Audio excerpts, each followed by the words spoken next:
In this video, we will discuss about myocardial stimulants. These are the drugs which are used to treat congestive heart failure. Congestive heart failure is the condition in which there is the failure of heart to pump normal blood to the organs, which eventually leads to the edema formation in the heart. And these drugs are classified as several ways. Mainly, these are classified based on the force of contraction. The drugs which act by increasing the force of contractions, and other categories are the drugs which act without increasing the force of contraction. The force of contraction is nothing but the vasodinotropic effect. Now, let us come to the cardiac glycosides. Examples for the cardiac glycosides are digoxin, digitoxin, oben, and strophantidine. Digitalis purpura and Digitalis lanata. From these two plants, we obtain digoxin and digitoxin. Oben is obtained from Strophanthus gratus, and from Strophanthus combe, strophanthin K is obtained. These are the cardiac glycosides. Now let us come to the next category, that is beta adrenergic agonist. As we all know, examples are epinephrine, norepinephrine, and isofrenalin. Now let us come to the last category, that is phosphodiesterase enzyme inhibit.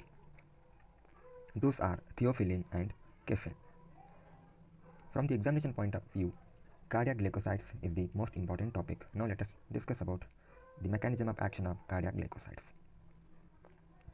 In nutshell, cardiac glycosides act by binding the sodium potassium ATPase. Cardiac glycosides, to be specifically, binds the potassium binding site of the enzyme. That enzyme is sodium potassium ATPase. This binding is reversible and thereby inhibiting the pump, which results in the accumulation of sodium ion concentration intracellularly. This is the mechanism of action of the cardiac glycosides in nutshell. Now let us discuss in depth. And these cardiac glycosides are made up of two entities. Those are aglycone and glycone. Aglycone is the entity which is capable of producing the pharmacological effect.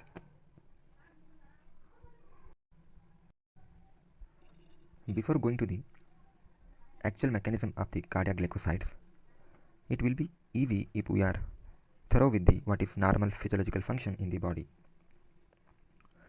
Therefore, we are first going through the excitation contraction coupling. It is also called as calcium induced calcium release mechanism or calcium trigger calcium release. After going through this,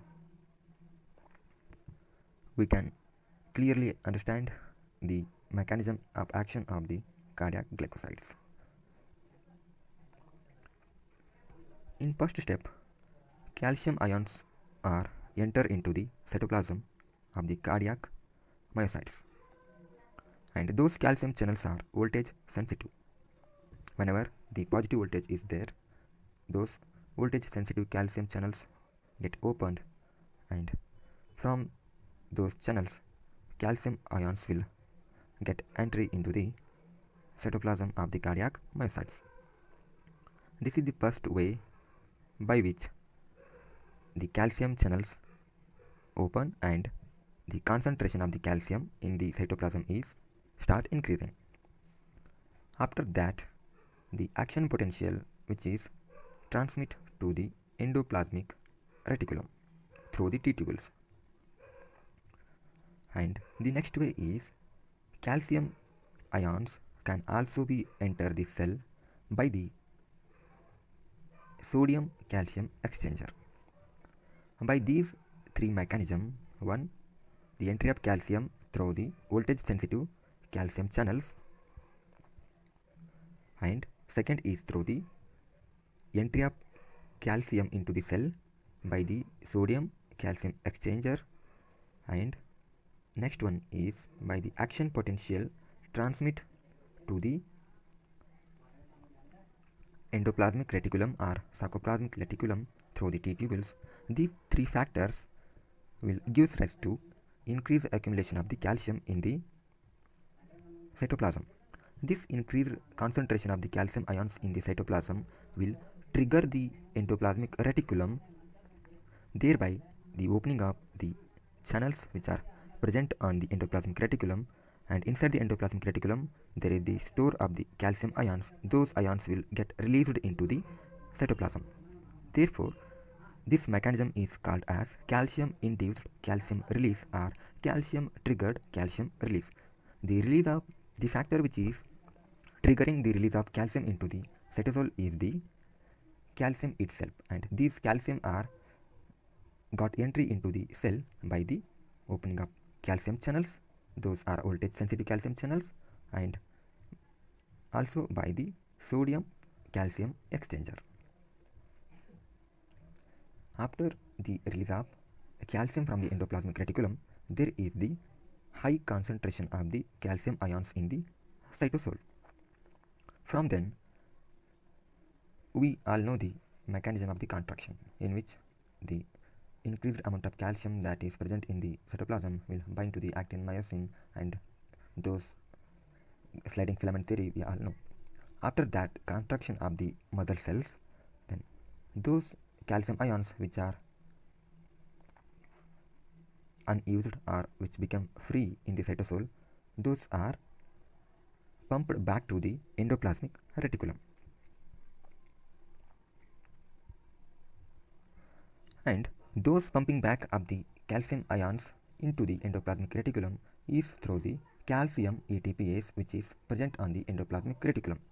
The free calcium after contraction of the myocytes, those calcium ions which are present in the cytosol are get back into the endoplasmic reticulum, thereby decreasing the calcium concentration in the cytosol, and again the storehouse of calcium will start accumulating the calcium ion. And there is another calcium and sodium exchanger. This sodium and calcium exchanger is different from the sodium and calcium exchanger what we already learnt. The first sodium calcium exchanger will leads to the entry of calcium ions into the cytosol, and the whatever now we are discussing, this sodium calcium exchanger ion is helpful in the entry of sodium ion into the cell by exchanging the calcium to the out of the cytoplasm. Thereby there is relaxation of the myocyte.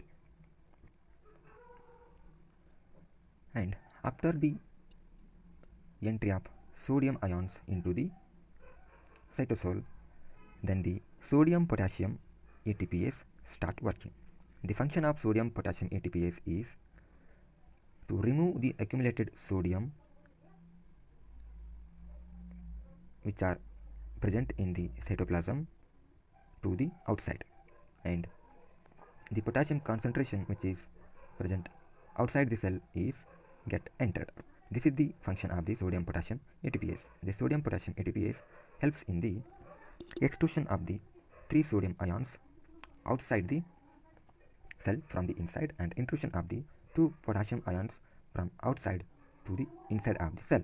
This is the normal mechanism what happens in the body. Now we got to know the function of sodium potassium ATPase. In the earlier, just few minutes ago, we discussed that the cardiac glycosides act by binding the sodium potassium ATPase. Now we know the function of the sodium potassium ATPase. The sodium potassium ATPase helps in the removal of the sodium which is accumulated inside the cell, and those accumulation of the sodium ions is by the entry of sodium ions from the sodium channels one way, and it can be other way by the sodium calcium exchanger, and those accumulated sodium ions are removed by the sodium potassium ATPase. This is the pump. This is removing 3 sodium ions from the cytoplasm to the outside the cell. This is the what normal function of this pump. And whenever the cardiac glycosides are introduced into the body, these glycosides binds to the pump, thereby inhibiting the extrusion of the sodium ions. That will eventually lead to the increase in the accumulation of the sodium ions intracellularly, and thereby it also slowed down the sodium calcium exchanger. This sodium calcium exchangers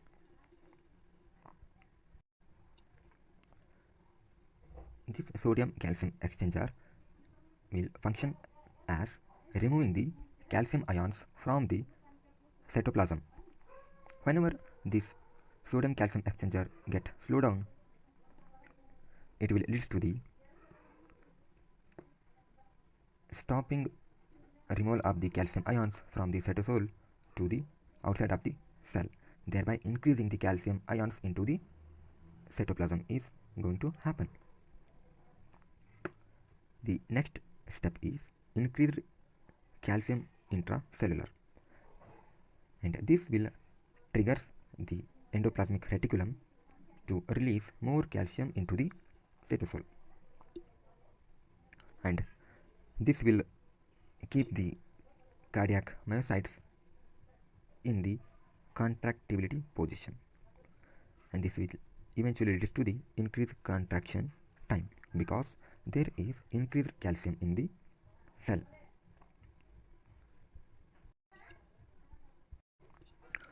To summarize, this is the pump. This is inhibited by the cardiac glycosides. The inhibition of the sodium potassium pump will lead to the increased sodium ions into the cell, and these cardiac glycosides which also slows down the sodium calcium exchanger, thereby it is preventing the extrusion of the calcium from the cell. This will lead to the increase in the calcium ion into the cytoplasm. Those calcium ions which are in the cytoplasm will trigger the endoplasmic reticulum to release more amount of calcium into the cytosol. These increased calcium concentration in the cytoplasm will lead to the increased contractility of the cardiac muscle, which will eventually lead to the increased contraction time. This is the mechanism of action of the cardiac glycosides. Now let us come to the pharmacological effects of the desoxin. Those effects are classified as heart effect and extracardiac effects. On the heart, the cardiac glycosides will lead to positive inotropic effect, that is increase the force of contraction. The force of contraction will increase, thereby eventually leads to the increased cardiac output. And the next one is heart rate is get reduced. This is because the cardiac glycosides will increase the refractive period of the AV node, and it also decreases the AV nodal conduction, and the indirect effect of the vagal action that will lead to the decreased sinoarterial node rate. The effect of these three factors will lead to the decreased heart rate by the cardiac glycosides. The excitability of the heart is increased at the low dosage and decreased at high dosage. The atomicity is decreased at SA node and AV node. This is because of indirect vagal action.